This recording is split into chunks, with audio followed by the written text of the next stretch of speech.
My dear students, आज का जो हमारा टॉपिक है that is A vector product. आपने लास्ट के कुछ वीडियो में स्केलर प्रोडक्ट के बारे में देखा, उससे related important theorems and important questions हमने कवर किए। आने वाली सीरीज में हम वेक्टर प्रोडक्ट के बारे में बात करेंगे। इसमें आप वेक्टर प्रोडक्ट क्या होता है, इसका मैग्नीट्यूड एंड डायरेक्शन भी इसमें ऐड होगा। उसमें सिर्फ मैग्नीट्यूड हुआ करता था, जैसे आप ए डॉट बी निकालते थे सिर्फ ए बी कॉस थीटा के बारे में पढ़ना पड़ता था, बट इसमें आप डायरेक्शन भी पढ़ोगे, क्रॉस प्रोडक्ट में। दूसरी चीज, आप इंपॉर्टेंट थ्योरम्स करोगे, इसकी प्रॉपर्टीज देखोगे एंड इंपॉर्टेंट क्वेश्चन तो करोगे ही। चलिए शुरू करते हैं। अगर आप डॉट प्रोडक्ट नहीं देखे हो तो लिंक डिस्क्रिप्शन बॉक्स में दी जा रही है, कंप्लीट प्लेलिस्ट की, आप जाकर देख सकते हैं। बुक और नोट्स की पीडीएफ भी डिस्क्रिप्शन बॉक्स में मेंशन की गई है। चलिए शुरू करते हैं। आज का जो हमारा टॉपिक है that is A vector product. Vector product क्या होता है, ध्यान से समझिएगा। अरे मान लेते हैं हम कोई दो वेक्टर है, सपोज दैट आप देखेंगे वेक्टर प्रोडक्ट में, वेक्टर प्रोडक्ट को आप क्रॉस प्रोडक्ट भी कर सकते हैं, क्रॉस मल्टीप्लिकेशन भी कर सकते हैं। मान लेते हैं let you have two vector, आपके पास दो वेक्टर है, वेक्टर ए और वेक्टर बी, जो कि थीटा एंगल पर एक दूसरे से जुड़े हुए हैं, मतलब थीटा एंगल पर झुके हैं। यहां पर दो वेक्टर था, तो वहां पर अगर ए डॉट बी निकालते तो क्या निकालते थे, ए बी कॉस थीटा। यहां पर दो चीजें होंगी, एक मैग्नीट्यूड, दूसरा आप डायरेक्शन। अगर हम इसका मैग्नीट्यूड देखें क्या होता है, vector A cross vector B that's equal to mod vector A mod vector B sine theta. इसमें आता है साइन थीटा, बट इसमें एक चीजें और ऐड होती हैं, that is a unit vector. Unit vector N क्या शो कर रहा है, डायरेक्शन शो कर रहा है। किसका डायरेक्शन, ए क्रॉस बी का डायरेक्शन। मतलब ए क्रॉस बी तो आप निकालोगे, इसका क्रॉस प्रोडक्ट किस दिशा में होगा उसको शो कर रहा है हमारा यूनिट वेक्टर एन। में मैग्नीट्यूड निकल गया। अगर आपको डायरेक्शन चीजें ही निकालनी होती तो डायरेक्शन कैसे निकालते हैं, जैसे मैग्नीट्यूड तो ये तो समझ गया, एन आपका डायरेक्शन निकाल रहा है। अब यही डायरेक्शन को फाइंड करना होता तो कैसे करते, डायरेक्शन फाइंड करने के लिए क्या करोगे, देखिए डायरेक्शन फाइंड करने के लिए सबसे सिंपल तरीका है, या तो आप राइट हैंड थंब रूल लगाओ, राइट हैंड थंब रूल, या फिर आप स्क्रू नियम भी लगा सकते हो, पहले राइट हैंड थंब रूल से समझेंगे। वेक्टर ए क्रॉस बी है, मान लेते हैं वेक्टर ए क्रॉस बी एक ही प्लेन में स्थित है। सपोज दैट जैसे आपका कोई डायरेक्शन दिया गया है, X axis, Y axis, Z axis, ऐसा ही होगा, X axis, Y axis, Z axis. अब यहां पर बात समझो, मान लेते हैं एक्स एक्सिस में एक प्लेन है, या फिर वाई एक्सिस में एक प्लेन है, या फिर जेड एक्सिस में एक प्लेन है। आप एक प्लेन बना सकते हो। हमने मान लिया एक्स एक्सिस में कोई प्लेन बना हुआ है,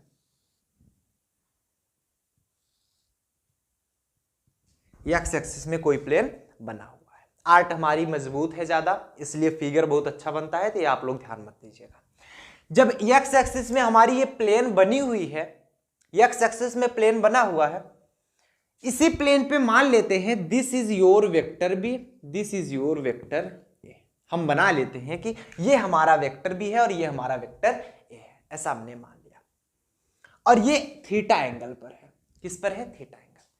अब अगर आपको यहीं पर निकालना होता vector A cross vector B, तो क्या निकालते, बताना जरा, vector A cross vector B.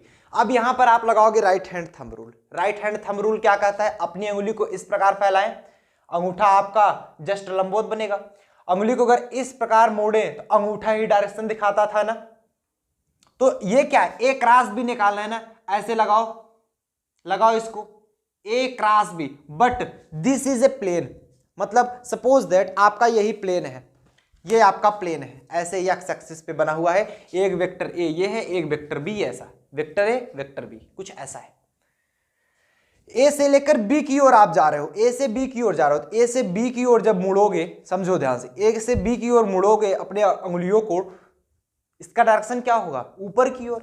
मतलब वेक्टर एन निकल के आएगा, दिस इज यूनिट वेक्टर। मतलब जो vector A cross vector B का डायरेक्शन होगा वो पॉजिटिव वाई एक्सिस की तरफ होगा। इसको लिखोगे आप mod vector A mod vector B sine theta, unit vector N जो दिखाएगा वो पॉजिटिव डायरेक्शन में जे कैप। ठीक, समझ रहे हो ना, जे कैप। अब यही चीज अगर आप देखो सिमिलरली ये y डायरेक्शन में दिखा रहा है, अगर हम नीचे y डैश मान लें तो अगर हम b क्रॉस से निकालेंगे तो b क्रॉस से कुछ कैसे निकलेगा, b से a की तरफ आप अंगुली को मोड़ो, b क्रॉस से तो ये इसका डायरेक्शन नीचे की ओर होगा। यही चीज आप b क्रॉस से निकालो, b cross a that's equal to क्या हो जाएगा, mod vector b mod vector a sine theta. अब जो n का डायरेक्शन हो गया वो किधर हो गया, इस दिशा में, यूनिट वेक्टर n, जो यूनिट वेक्टर n है उस इस दिशा में है। मतलब सिर्फ डायरेक्शन शो कर रहा है, बस डायरेक्शन आप समझ पाए राइट हैंड थंब रूल के अनुसार। दूसरा एक रूल और होता है, इसके अनुसार भी निकाल सकते हैं, स्क्रू रूल। स्क्रू रूल के अनुसार कैसे निकालेंगे, सेम यही अप्लाई होगा। स्क्रू रूल क्या कहता है, अगर आप किसी पेंच को स्क्रू पे रख के इस साइड में से घुमाओगे, राइट साइड में घुमाओगे तो ये आगे की ओर बढ़ेगा, होता है यही। तो आप क्या कर रहे हो, ये क्या है, ए से लेकर बी की ओर आपको जाना है, ए से बी की ओर जाना है। जब ए से बी की ओर जाओगे तो अपने अंगूठे को किधर मोड़ रहे हो, या फिर इस पूरे स्क्रू को किस साइड मोड़ रहे हो, ऐसे। ये कुछ ए आगे की तरफ है, बी पीछे की ओर है, ए से बी की ओर जा रहे हो, ए से बी की ओर जा रहे हो, ये ऊपर की ओर खिसकेगा ना, स्क्रू ऊपर की ओर खिसकेगा, मतलब यूनिट वेक्टर यार ऊपर की ओर। बी से ए की ओर आओ, बी उधर है, ए इधर है, बी से ए की ओर आएंगे तो ये इधर होगा ना, बी से ए की ओर, बी से ए की ओर आएंगे तो इसकी डायरेक्शन नीचे होगा। या यहीं से देखेंगे, बी से ए की ओर आएंगे तो ऐसे होगा, खोलेंगे इसको, ये जो नीचे की ओर आता है ना, स्क्रू बाहर निकलता चला जाता है, मतलब इसका डायरेक्शन नीचे की ओर। चाहे आप स्क्रू रूल के अनुसार इसका डायरेक्शन देखें, चाहे आप राइट हैंड थंब रूल के अनुसार इसका डायरेक्शन देखें। सो नोट डाउन करिए, हम इसके बाद स्टार्ट करते हैं इंपॉर्टेंट क्वेश्चंस। इससे रिलेटेड कैसे क्वेश्चंस आ सकता है उसको देखते हैं। Take screenshot. सो एक क्वेश्चन हमारे पास दिया जा रहा है, कह रहा है find A cross B. Question क्या कर रहा है, ध्यान से समझिएगा। Find vector A cross vector B. आपको vector A cross vector B निकालना है। फिगर यहां पर बना के दिया गया है, फिगर यहां पर बनाकर दिया गया। फिगर क्या है, एक्स एक्सिस वाई एक्सिस, ये कुछ ऐसा फिगर है, ठीक है, ये कुछ ऐसा फिगर है। ये बीच का एंगल 30 डिग्री, 30 डिग्री। ये दे रहा है vector v equal to 4 unit, 4 unit and vector a is equal to 2 unit. ठीक, आपको यहां पर फाइंड क्या करना है, vector a cross vector b। Option से भी देख लीजिए। फर्स्ट ऑप्शन दिया जा रहा है 4i plus J by root 2, i plus J by square root of 2। Second option दिया जा रहा है, सेकेंड ऑप्शन क्या है, 4j कैप। थर्ड ऑप्शन दे रहा है 4k cap and fourth option दे रहा है आपका 4i प्लस जे प्लस के पान स्क्वायर रूट ऑफ 3। अब इसी को आपको सॉल्व करना है बहुत सिंपल, कुछ भी नहीं है। क्या आप लोग सॉल्व कर सकते हो, एक बार ट्राई करने का प्रयास कीजिए, क्या आप कर सकते हो इसको? नहीं कर सकते हो तो कोई बात नहीं, हम बता रहे हैं, टेंशन ना लो। आपको निकालना क्या, ए क्रॉस बी निकालना है। ये ऑप्शंस देकर चकराओ ना, जो भी ऑप्शन आएंगे उसमें से हम सही लगा देंगे। ए क्रॉस बी निकालेंगे कैसे, vector A cross vector B that's equal to mod vector A mod vector B sine theta into में यूनिट वेक्टर, यही तो होता है। वेक्टर ए की यूनिट कितनी है 2, वेक्टर बी 4 साइन थीटा की वैल्यू 30 डिग्री इंटू में unit vector 4 to 8 into sine 30 की वैल्यू 1/2 यूनिट वेक्टर एन। 2 4 जा 8, 4 यूनिट वेक्टर। ये ए क्रॉस बी हुआ, बट n क्या शो करता है? डायरेक्शन। ए क्रॉस बी निकालो। ए क्रॉस बी कैसे निकालोगे? ध्यान से समझिएगा। ए क्रॉस बी निकालने के लिए आपको जैसे देखो, जब ये प्लेन इस प्रकार दिया गया है, मतलब ये एक्स एक्सिस में भी है, वाई एक्सिस में भी है। जब एक ही प्लेन में दिया गया होता, सिर्फ एक्स एक्सिस में, ये कुछ एक्स एक्सिस से सट कर फिगर बनाया गया होता। समझ रहे हो? एक्स एक्सिस से लेकर के फिगर बनाया गया होता, उसमें तब आपको प्लेट दिखती। बट ये क्या है? दोनों एक्सिस में दिया जा रहा है, एक्स एक्सिस और वाई एक्सिस में भी ये दिया जा रहा है। ए क्रॉस बी निकालो, मतलब इसका अब प्लेट ऐसे है जैसे हमारा व्हाइट बोर्ड है। ए क्रॉस बी निकालो, ए से लेकर बी की ओर। जब आप ए से बी की ओर मूव करोगे तो कैसे मूव करोगे? राइट हैंड को ऐसे फैलाओ, ए से बी की ओर घुमाओ। ए से बी की ओर घुमाएंगे तो ये अंगूठा बाहर की ओर निकल रहा है। बी से ए की ओर घुमाते तो अंगूठा अंदर की ओर जाता। तो अंगूठा बाहर की ओर निकलने का मतलब क्या है? Z axis. Means vector A cross vector B that's equal to 4 K cap. समझ रहे हो? बाहर की ओर निकला, बाहर की ओर मतलब के कैप। आपका आंसर सही हो गया, 4 के कैप। नोट डाउन कर लीजिए, टेक स्क्रीनशॉट। मतलब आपको समझ में आ गया होगा। अगर इस प्रकार के क्वेश्चंस मिले तो आप आसानी से कर जाओगे। ठीक, आप आसानी से कर जाओगे। इसमें कुछ स्पेशल केसेस भी हैं जो कि हम एक बार समझने की कोशिश करते हैं। जैसे कि आप जानते हो कि जो वेक्टर ए है cross vector B equal to mod vector A mod vector B sine theta होता है यूनिट वेक्टर एन। ठीक, एन क्या दिखाता है? हमारा डायरेक्शन। उसको लिखें या ना लिखें, आप समझते रहिए कि आपको डायरेक्शन वहां पर लिखना ही पड़ेगा। स्पेशल केस क्या है? स्पेशल केस क्या है? Case number first. Case number first. First case क्या है? अगर मान लीजिए थीटा की वैल्यू 0 डिग्री हुई, थीटा की वैल्यू 0 डिग्री हुई, तब के लिए ए क्रॉस बी क्या होगा? साइन 0 की वैल्यू 0 मींस ए क्रॉस बी 0 आएगा। केस सेकंड क्या है? अगर थीटा की वैल्यू 90 डिग्री हुई तो साइन 90 की वैल्यू 1 मिलेगा। क्या? Vector A cross vector B that's equal to mod vector A mod vector B. Unit vector N लिखे या ना लिखे वो डायरेक्शन शो करेगा। अगर थीटा की वैल्यू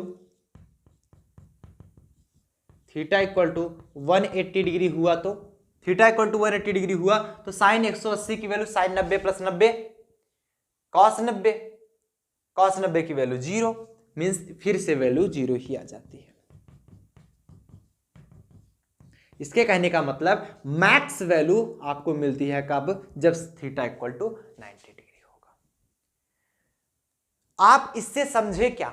क्रॉस प्रोडक्ट में मैक्स वैल्यू मिलती है थीटा इक्वल टू 90 डिग्री पर। मतलब जब दो वेक्टर आपस में परपेंडिकुलर होते हैं, वेक्टर ए और वेक्टर बी, तब जाकर vector A cross vector B max निकल के आता है।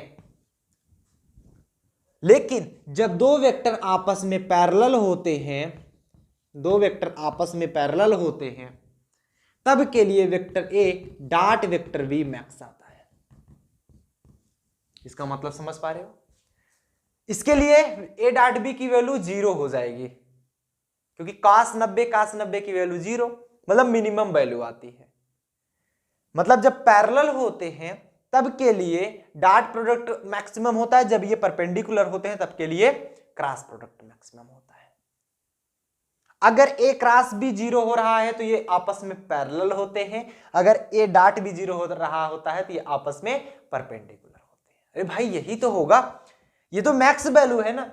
कब ये 0 हो रहा है? समझो इस बात को, जब थीटा की वैल्यू 0 डिग्री रख दे रहे हो, पैरेलल हो रहे हैं, तब ए क्रॉस भी 0 आ रहा है। ए डॉट भी 0 कब आ रहा है? जब परपेंडिकुलर हो जा रहा है। ठीक, मतलब जब परपेंडिकुलर की केस रखोगे तब डॉट प्रोडक्ट 0 आएगा, जब आप पैरेलल की केस रखोगे तब वहां पर क्रॉस प्रोडक्ट 0 आएगा। नोट करिए, ये चीजें समझ में आई? क्लियर है? नोट करिए, टेक स्क्रीनशॉट। नाउ नेक्स्ट हम टॉपिक बात करते हैं प्रॉपर्टीज ऑफ वेक्टर प्रोडक्ट या वेक्टर मल्टीप्लिकेशन। वेक्टर मल्टीप्लिकेशन की क्या क्या प्रॉपर्टी होती है जो कि आपको याद रखना पड़ेगा जब आप क्वेश्चन सॉल्व करने लगोगे। ये कम्यूटेटिव लॉ होल्ड करता है नहीं होल्ड करता, डिस्ट्रीब्यूटिव लॉ होल्ड करता है नहीं होल्ड करता, इन सभी के बारे में हम चर्चा करेंगे। नेक्स्ट जो हम देखेंगे फर्स्ट टॉपिक, प्रॉपर्टीज में जो पहला टॉपिक है कि जो क्रॉस प्रोडक्ट होता है इट डजंट ओबे कम्यूटेटिव लॉ, ये कम्यूटेटिव लॉ का पालन नहीं करता है। लिखेंगे यहां पर cross product, cross product means vector product doesn't follow,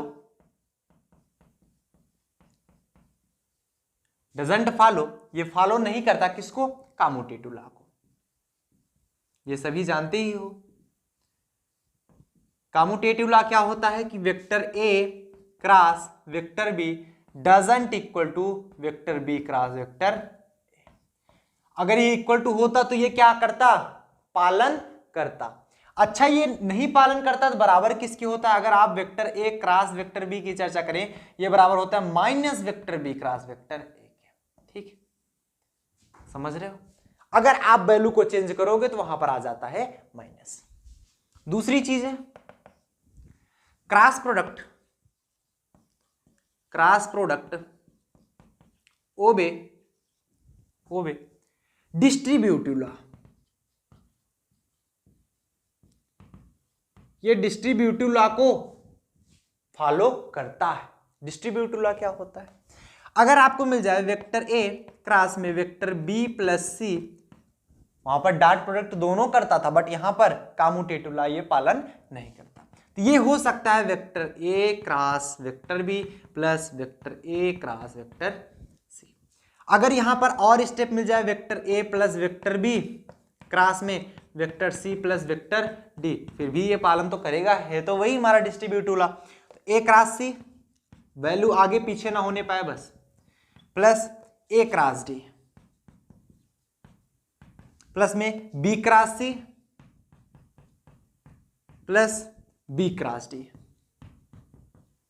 इतना आप याद रखिएगा कि आपका बी क्रॉस सी की बजाय सी क्रॉस बी मत कर देना क्योंकि यहां पर वैल्यू निगेटिव हो जाती है। ठीक, थर्ड पॉइंट, थर्ड प्रॉपर्टी क्या है इसकी, थर्ड क्या कहता है कि cross product of vectors with itself is zero. इसके कहने का मतलब समझ रहे हो, कोई भी दो वेक्टर हैं आपस में, जैसे वेक्टर ए का वेक्टर ए के साथ मल्टीप्लिकेशन जीरो होता है, वेक्टर बी का वेक्टर बी के साथ मल्टीप्लिकेशन जीरो होता है। इट मींस दैट ये कह रहा है कि vector A cross vector A zero होगा, vector B cross vector B zero होगा, similarly vector C cross vector C zero होगा, ऐसे डी क्रॉस डी कुछ भी मिल जाए तो ये आपस में जो क्रॉस प्रोडक्ट होता है वो जीरो होता है। प्रूफ कर दें इसको, सिंपल है। अगर मान लो वेक्टर आई क्रॉस आई मिल जाए तो भी ये जीरो आना चाहिए क्योंकि इटसेल्फ क्या होता है, जीरो होता है। जे क्रॉस जे जीरो होता है, के क्रॉस के जीरो होता है, और क्यों जीरो होता है वो भी बता देते हैं। ठीक, अगर आपको आई क्रॉस जे मिल जाए तो उसके लिए वैल्यू चेंज है, उसके लिए वैल्यू चेंज है। क्या होता है, अगर आपको मिले यहां पर vector I cross J equal to K cap comma, अगर आपको मिले J cross K equal to I cap plus vector K cross vector I is equal to क्या हो जाता है, जे कैप। अगर यहां पर वैल्यू जैसे चेंज करोगे तुरंत माइनस हो जाएगा, वो सभी तो आप जानते ही हो, वैल्यू चेंज करने से तुरंत माइनस आएगा। कैसे कैसे, अरे भाई जे क्रॉस आई कर दोगे तो माइनस हो जाएगा ना, के क्रॉस जे कर दोगे तो माइनस आई हो जाएगा, के क्रॉस आई है तो आई क्रॉस के करने करोगे तो माइनस है। इसका साइकिल एक चलता है। साइकिल क्या होता है, कुछ ऐसा, इसमें कुछ 3 भाग करो,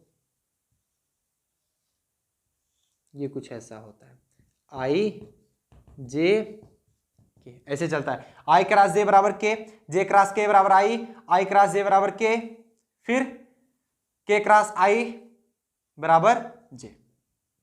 आई क्रॉस जे के आ जाएगा, जे क्रॉस के आई आ जाएगा, के क्रॉस आई जे के बराबर। जस्ट अगर उल्टा चले माइनस होगा वैल्यू। ठीक है, समझ में बात है। अब आई क्रॉस आई जीरो कैसे होता है वो भी जान लेते हैं। आई क्रॉस आई जीरो कैसे होता है? तो आई क्रॉस आई जीरो होने का मतलब ये है, कोई वेक्टर था हमारा, कोई वेक्टर था, वेक्टर यूनिट वेक्टर आई ही मान लो, यूनिट वेक्टर आई। ये एक्स एक्सिस था, ये हमारा वाई एक्सिस, ये हमारा जेड एक्सिस। एक्स एक्सिस पे आई, वाई एक्सिस पे जे एंड जेड एक्सिस पे के। आई क्रॉस आई कर रहे हैं अगर, आई क्रॉस आई क्या होगा? Magnitude of I, magnitude of I into में साइन। आई क्रॉस आई करें तो इनके बीच में एंगल 0 डिग्री, साइन 0 की वैल्यू 0 आया ना 0। ऐसे जे क्रॉस जे, के क्रॉस के भी हमारा 0 हो जाता है। नोट डाउन कर लीजिए। नेक्स्ट प्रॉपर्टी क्या कहती है हमारी? Fourth, for any two vectors, किसी भी दो वेक्टर के लिए। जो चीज आप डिस्ट्रीब्यूटिव लॉ में लिखे हो ना, अगर माइनस हो जाए क्या तब फॉलो नहीं करेगा? बिल्कुल करेगा। वेक्टर ए क्रॉस में vector B minus vector C अगर आ जाए क्या लिखोगे आप? Vector A cross vector B minus vector A cross vector C, या फिर vector A plus vector B cross, sorry minus ना, minus vector C minus vector D. अब इसको लगाना होगा तो कैसे लगाओगे? क्या लिखोगे? Vector A cross vector C, फिर वेक्टर ए माइनस हो जाएगा ना, minus vector A cross vector D. हाँ, vector A cross minus vector B है तो minus vector A cross vector B लिख सकते हो, कोई प्रॉब्लम नहीं। Minus vector B cross vector C, minus minus plus हो जाएगा vector B cross vector D. ठीक, ओके। ये चीज है फोर्थ प्रॉपर्टी आई। फिफ्थ प्रॉपर्टी क्या कहती है हमारी? टू नॉन जीरो वेक्टर्स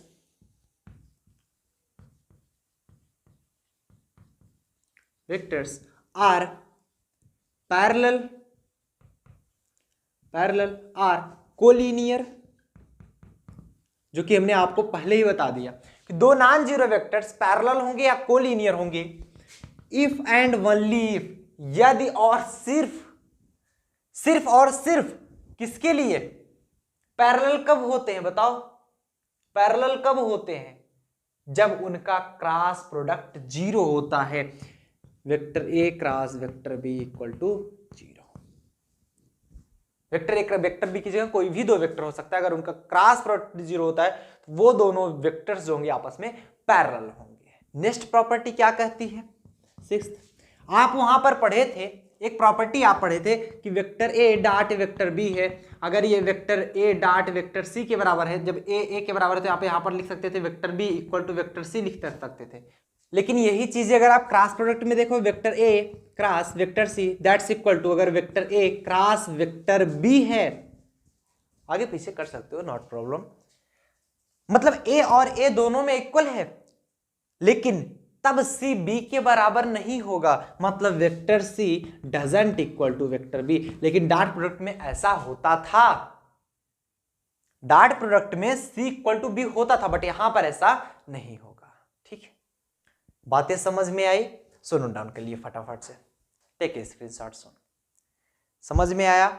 आपने प्रॉपर्टी क्या समझी? मेरे साथ सब लोग पढ़ो। सबसे पहली आपने प्रॉपर्टी समझी कि vector product doesn't hold commutative law, मतलब vector A cross vector B doesn't equal to vector B cross vector A, minus में हो जाता है। दूसरी चीज है it is follow distributive law, ये डिस्ट्रीब्यूटिव लॉ को फॉलो करता है, मतलब A cross B plus C है तो A cross B plus A cross C होगा। तीसरी चीज यहां पर बताई जा रही है कि किसी भी दो वेक्टर का इटसेल्फ में मल्टीप्लिकेशन 0 होता है। आई क्रॉस आई 0, जे क्रॉस जे 0, के क्रॉस के 0, इसी प्रकार A cross A 0, B cross B 0, C cross C 0। ऐसा इसलिए होता है क्यों? क्योंकि ए क्रॉस बी बराबर होता है ए बी साइन थीटा। अगर वो सिर्फ ए क्रॉस ए की बात की जाए तो उसमें जो एंगल आएंगे वो 0 डिग्री आएगा। तो ए क्रॉस ए बराबर क्या निकल के आएगा बताओ जरा, A cross A what, sine 0 value निकल के आएगी। जब साइन 0 की वैल्यू 0 होती है तो फाइनली हमारा वैल्यू 0 हो जाता है। इसी प्रकार जब आप क्रॉस प्रोडक्ट करते हो, ए क्रॉस बी करते हो, बी क्रॉस सी करते हो, सी क्रॉस डी करते हो, उसमें वैल्यू 0 नहीं होती क्योंकि वो 90 डिग्री की वैल्यू होती है, इसलिए हमने स्पेशल केस बताई। 0 और 180 पर 0 आता है, 90 पर सिर्फ ऐसा एक्सेप्शन है, एक्सेप्शन क्या, वैल्यू ही आती है, 90 पर सिर्फ आपको मैक्स वैल्यू मिलेगी। डॉट प्रोडक्ट में 90 पर मिनिमम वैल्यू मिल रही थी, लेकिन क्रॉस प्रोडक्ट पर 90 पर मैक्स वैल्यू मिलती है। बातें क्लियर हो रही है। नेक्स्ट जो आपने टॉपिक पढ़ा कि किसी भी दो वेक्टर के लिए अगर vector A cross vector B minus C है तो vector A cross B minus vector A cross C निकल के आएगा। नेक्स्ट आपने पढ़ा 2 non zero vectors are parallel if and only if A cross B equal to 0। अगर दो vector का क्रॉस मल्टीप्लीकेशन 0 आ रहा है तो वो क्या होंगे, पैरेलल होंगे। नेक्स्ट आपने क्या पढ़ा कि vector A cross vector C अगर vector A cross vector B के इक्वल है तो सी बी के बराबर नहीं होगा। बातें समझ में आई। डॉट प्रोडक्ट और क्रॉस प्रोडक्ट में आपको अंतर समझ में आ गया होगा। Take a screenshot soon, take a screenshot soon. Next जो हमारा टॉपिक है that is geometrical interpretation of vector product. Vector product का हम ज्योमेट्रिकल इंटरप्रिटेशन देखेंगे। इसमें हम 3 थ्योरम से बात करेंगे ज्योमेट्रिकल इंटरप्रिटेशन में, theorem number first, second and third. First में आपका कहा जाएगा एरिया ऑफ पैरेललोग्राम निकालने के लिए आप एरिया ऑफ पैरेललोग्राम निकालोगे, सेकंड आप एरिया ऑफ ट्राइंगल निकालोगे and third area of quadrilateral find करोगे।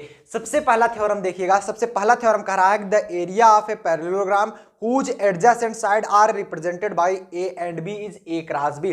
मतलब कह रहा है कि कोई भी अगर हम मान लेते हैं पैरेललोग्राम, उसका अगर पास पास की भुजाएं A और B हैं तो उसका जो एरिया होगा वो A क्रॉस B के बराबर होगा। यही हमको प्रूव करके दिखाना है। आइए देखते हैं किस प्रकार से प्रूव करेंगे एरिया ऑफ पैरेललोग्राम। सबसे पहले आप पैरेललोग्राम बनाइए। हम बना लेते हैं क्या, पैरेललोग्राम।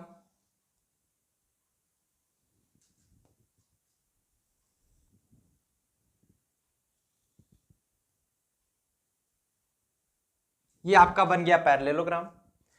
एडजेसेंट साइड क्या दे रहा है, ए और बी। ये है ए और ये है बी। इसको मान लो ओ ए बी सी मान सकते हैं। आप क्या खींच दो, इधर एक लाइन ड्रा कर दो। ठीक है, ये लाइन क्या कर रहा है, इस पैरेललोग्राम को 2 भागों में अलग अलग डिवाइड कर रहा है। इट मींस दैट सबसे पहले आप निकाल लो ट्राइंगल ए ओ बी का एरिया। अगर हम इसका एरिया फाइंड कर देंगे तो उसका जस्ट 2 गुना क्या हो जाएगा, हमारा एरिया ऑफ पैरेललोग्राम। तो लिखेंगे area of triangle A O B.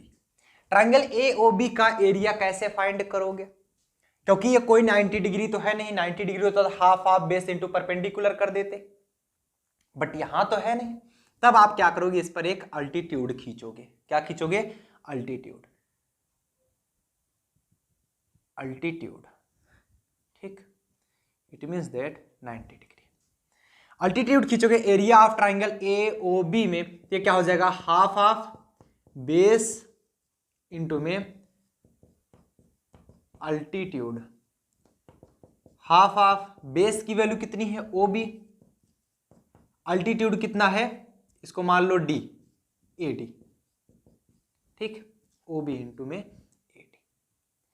अब समझो हाफ ऑफ ओ बी की वैल्यू कितनी है।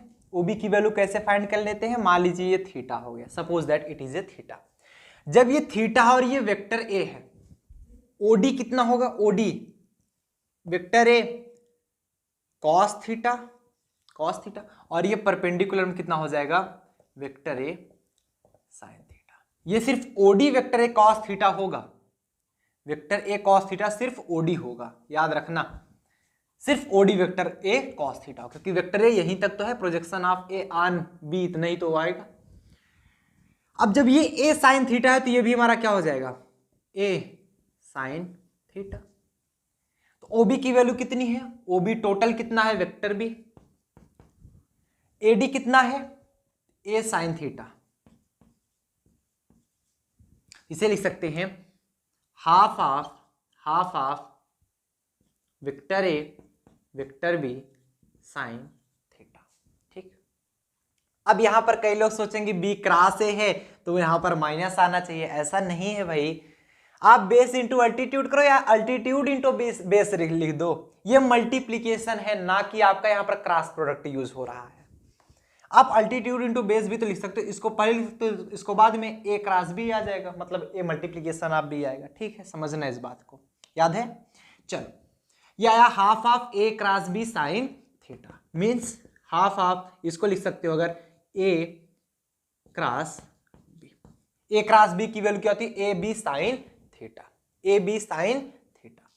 ये मल्टीप्लीकेशन है, ना कि आपका cross product. This is your multiplication, आप ये मल्टीप्लीकेशन देख सकते हो, दिस इज योर मल्टीप्लीकेशन। अब आया ना समझ में, ये मल्टीप्लीकेशन है आपका।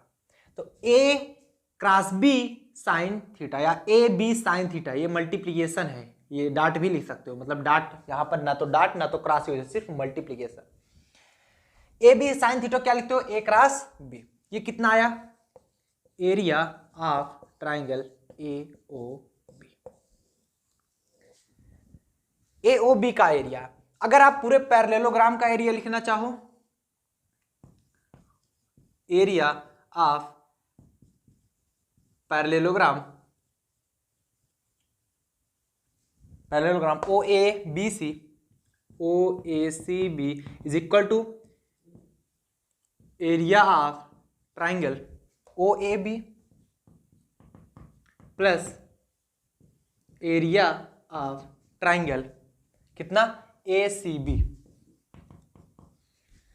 ओ ए बी का कितना है, half of A cross B, इसका भी हमारा half of A cross B आएगा। Half plus half equal to क्या हो जाएगा, vector A cross vector B. Proof समझ में आया, नोट कर लीजिए, टेक स्क्रीनशॉट। नेक्स्ट जो थ्योरम आपका कह रहा है, that is the area of triangle A O B where O A is equal to vector A, O B equal to vector B is half of A cross B. Just जो यहां पर area of parallelogram अलग से लिखे थे ना, वही चीज मत लिखो, सिर्फ एरिया ऑफ ट्राइंगल तक निकालो। एरिया ऑफ ट्राइंगल तक नहीं निकालोगे, आ गया आपका थ्योरम। समझ में आया ना, मींस पैरेललोग्राम नहीं पूछ रहा है आपका, सिर्फ ट्राइंगल पूछ रहा है। ट्राइंगल का है निकालना, half of base into altitude, base की वैल्यू रखोगे, अल्टीट्यूड की वैल्यू रखोगे, सिमिलरली सेम टू सेम आप सॉल्व कर पाओगे।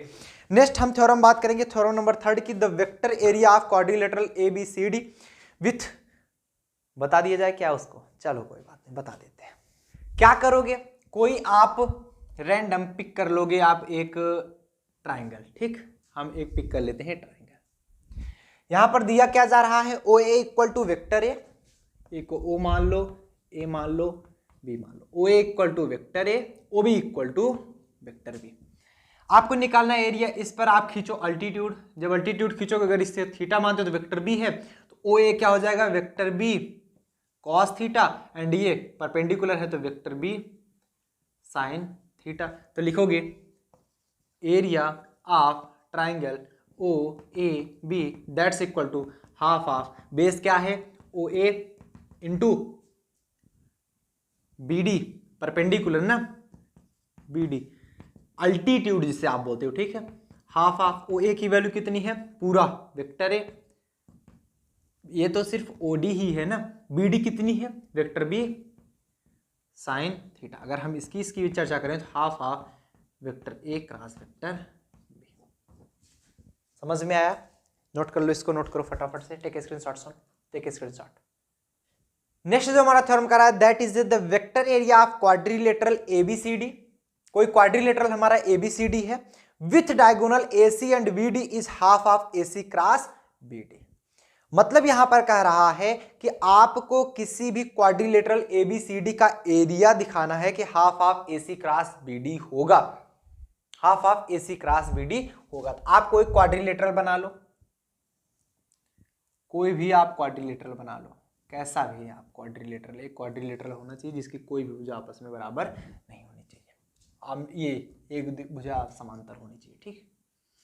यहां पर कितना दे रहा है, एसी बीडी, ये डायगोनल दे रहा है, एसी बीडी डायगोनल है, हमेशा याद रखना ये डायगोनल ही बनने चाहिए, नहीं तो AC BD नहीं बना सकते, डायगोनल होना चाहिए बस।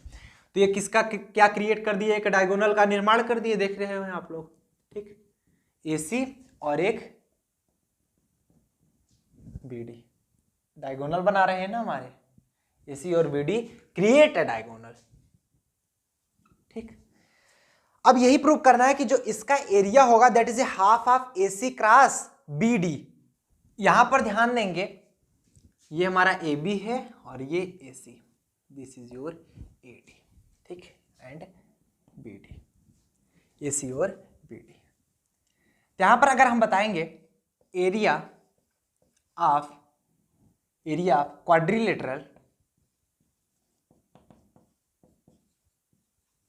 क्वाड्रिलेटरल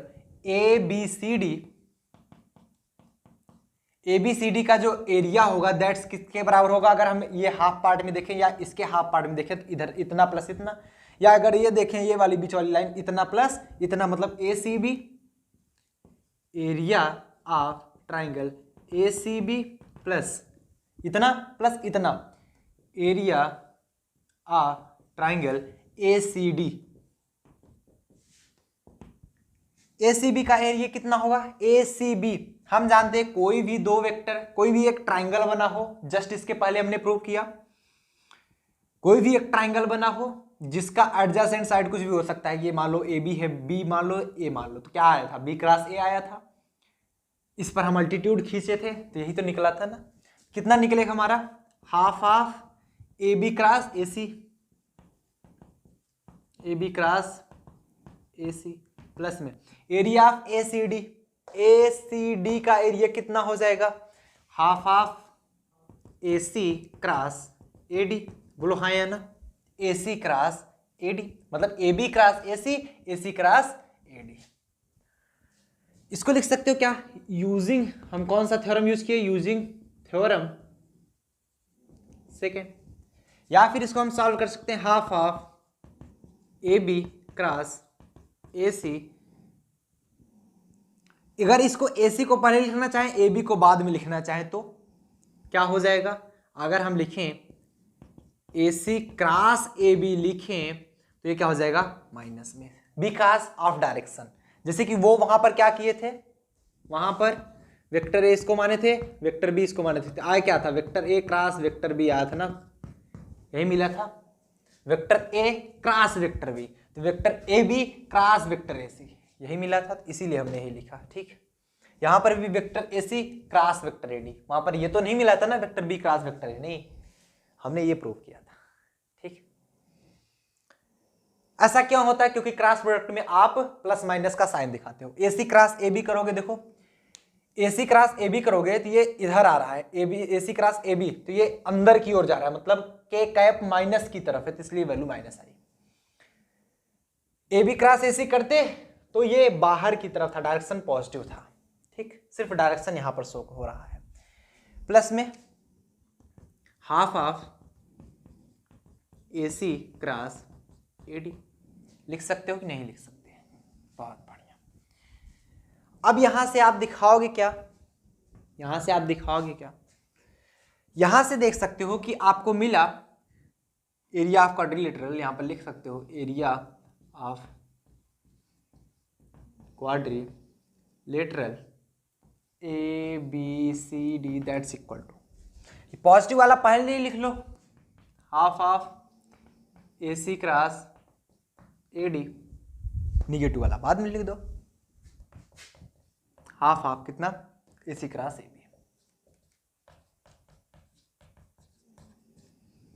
इसमें से देख रहे हो हाफ कॉमन हो रहा है, AC cross AD AC cross AB, इसका फार्मूला आप क्या जानते हो, माइनस में है ना, इसका फार्मूला आप जानते हो, वेक्टर AC क्रॉस में वेक्टर में AD माइनस AB होगा, यस और नो, अरे AC cross AD minus AC cross AB, वही तो है, similar, since we know that. अब यहां पर देखो इस फिगर में देखो AB प्लस BD एक ही डायरेक्शन में, AB प्लस BD एक ही डायरेक्शन में, AD किसके बराबर होगा, AB प्लस BD, लिख लो यहां पर, since AB plus BD in triangle ADB में अगर हम ट्राइंगल ADB में देखें, क्या देखेंगे, AB plus BD that's equal to किसके बराबर हो जाएगा, AD के, दैट्स इक्वल टू AD। अगर अब हम यहां से देखें AD की वैल्यू देखें, यहां पर AD की वैल्यू रखनी होगी, AB प्लस BD हम यहां पर रख सकते हैं, बिल्कुल रख सकते हैं, तो रख दीजिए। हाफ ऑफ AC क्रॉस में AD की वैल्यू क्या रखोगे आप, AB प्लस BD माइनस में AB, तो मीन्स आपका आएगा AB से AB कट जाएगा, बचे क्या आपका हाफ ऑफ AC क्रॉस में BD, यही तो बचेगा आपका area of quadrilateral ABCD, half of AC cross BD, half of AC cross BD, that's your proof.